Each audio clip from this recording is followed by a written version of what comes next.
phê nó đi vào mày vì nó ba địa phương bằng cô đỏ hê bà này màu này tôm giấm lì rồi cái đâu thấy nó tôm giấm lì đó đã có tôm giấm lì đã có xì khô mùi nó dạ mấy vị đẹp phồn nó một pi một quán này bạch trơn này tôm trà ca nghe bà đờ một pi và chết một bầy được từ bà về đứng nghe tầm đầm này thời ca dốc bàn tay tầm đầm thời ca dốc cứ mà đấy được từ tôm đầm lấy bên ta xẹp nó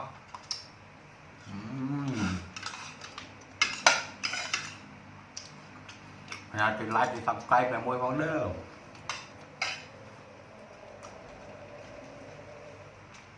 gặpพี่น้องชาวไทยฝากกดไลค์และ subscribe ด้วยเด้อเป็นกำลังใจบ่าวเอามาดูน้ำทะเลก็เป็นอย่างไรนี่ไหนวะไอ้ยาทะเลแล้วก็โอ้หมูย่างอยู่ไหนวะโอ้นี่โอเคกุ้งแม่น้ำตัวใหญ่ๆไปอยู่ที่เดิม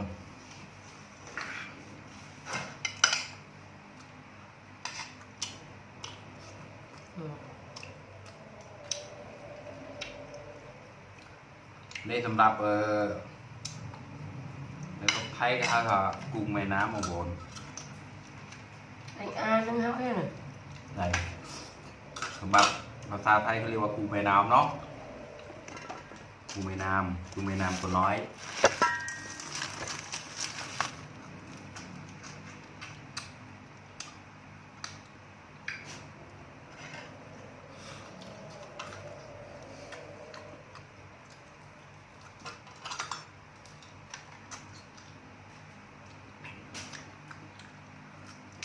หน้าหนูมันฟันยังไง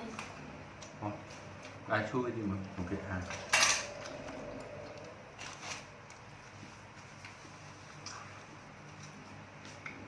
จับที่จับที่พัก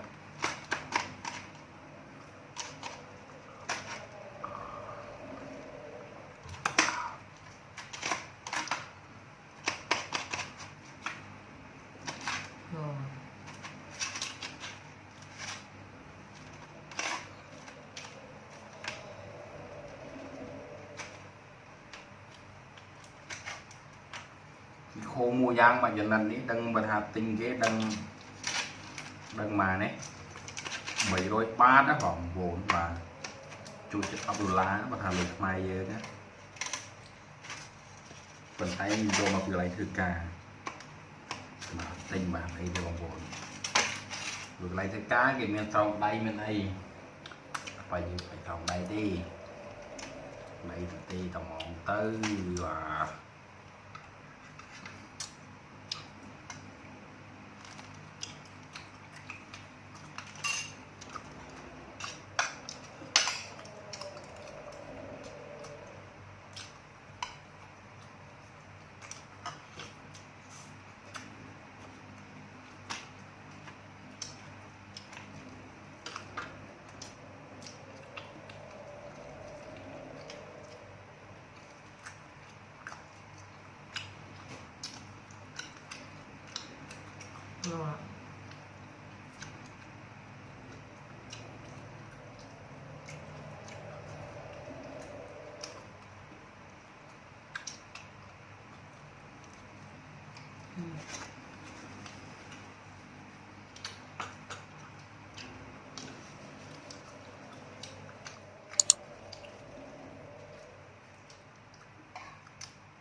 đồ lớn thì bán một quả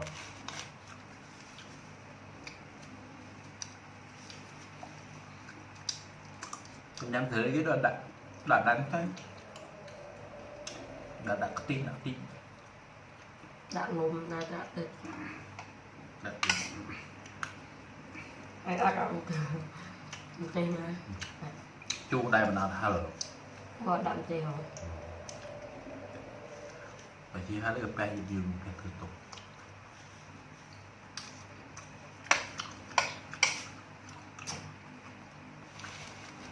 không thường một mặt cùng mà một phim pro về tôm nhầm thề đi bột tinh ghê đi mình tinh cái này thường mong luôn ấy bay rối thành cục ở đấy đi bay một rối mặc mình cùng mình nào vào con sáu ha mình nhập con sao thơ muối ăn thấy thì khùng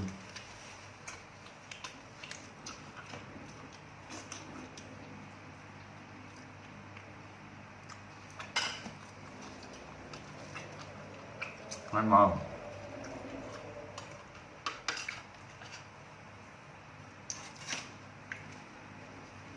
anh đi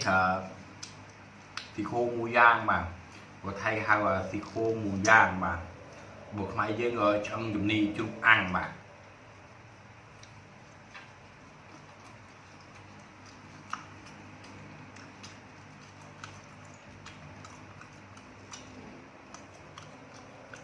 như phải eo à phải eo dùng lại bên rồi bạn ấm eo XL ấm tươi rồi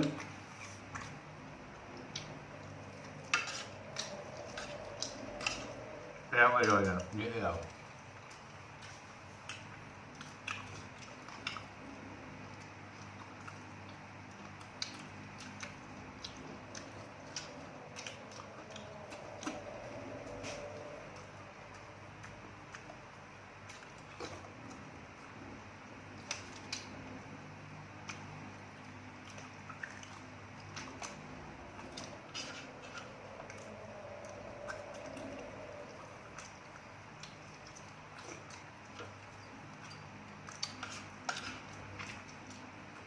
ngôngอยากกินสิถ้าใครอยากกินมาที่ตลาดนัดไวรัชดาทำเองนะครับร้อยทำไมไว้ไม่เอาตังค์นะเนี่ย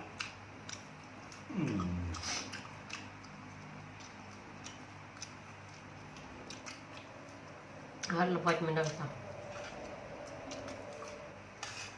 พูดเรื่องพี่ครับมันดีมันก็ไม่มีเรื่องพี่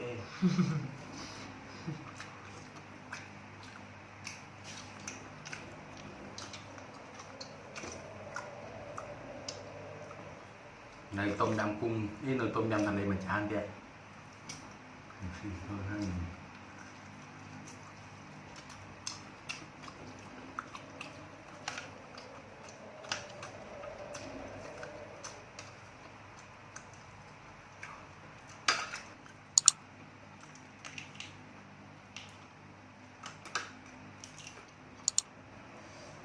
สำหรับบางคนในจำมาเลยในตกไทยแบบ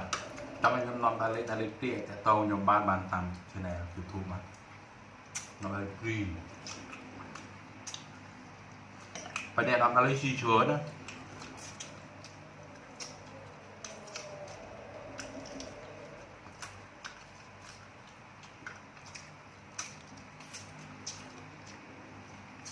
ที่ชวนพักกับจรัน lập trên đường bánh đại cơm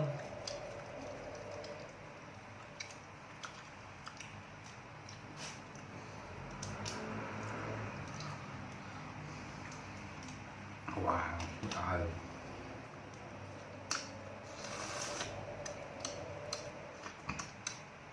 trăm cái nãy giờ bà con thông thông này nhưng mà xa thon để mỡ phần phun đầy mật nào anh ấy con tôi vào phần năng bên mì trường trăm ngày nào muối nhiều dọa cùng phần phun đầy máu hộp cái mỡ còn có nói mấy đâu người nhung đu mì qua không mỏng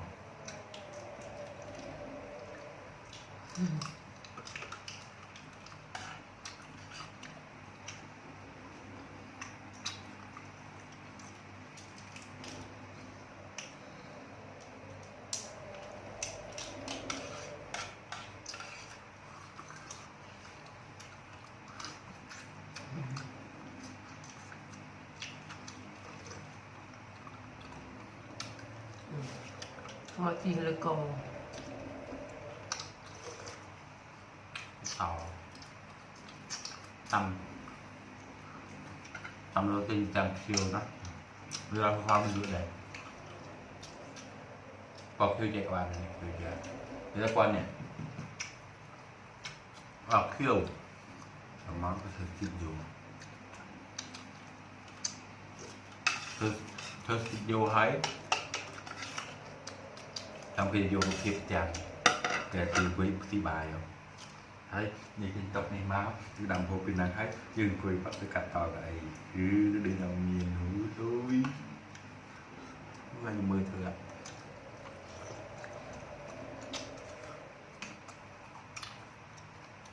phải bà pia đây còn mạnh thôi không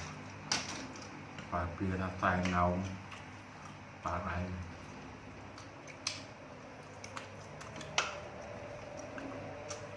style này là xây theo tục kia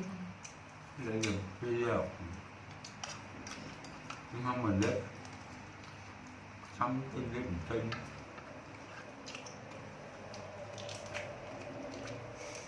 thì cả vô trong thơ phê đi chờ một tuần cao mà chân năm bây vô vô làm khai mà đi chờ chân năm coi chân năm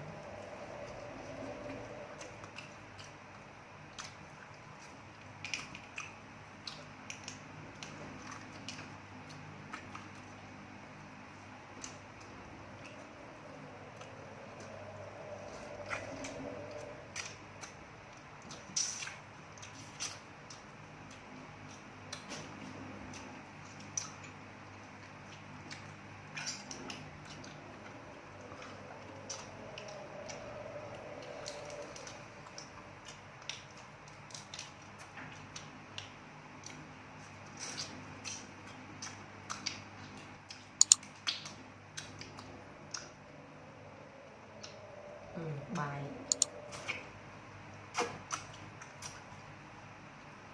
nhìn coi hậu sự ở rừng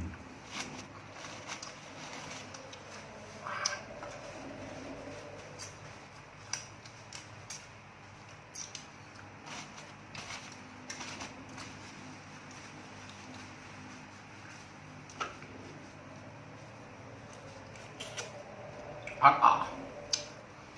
ไม่หวัดกินไม่หวัด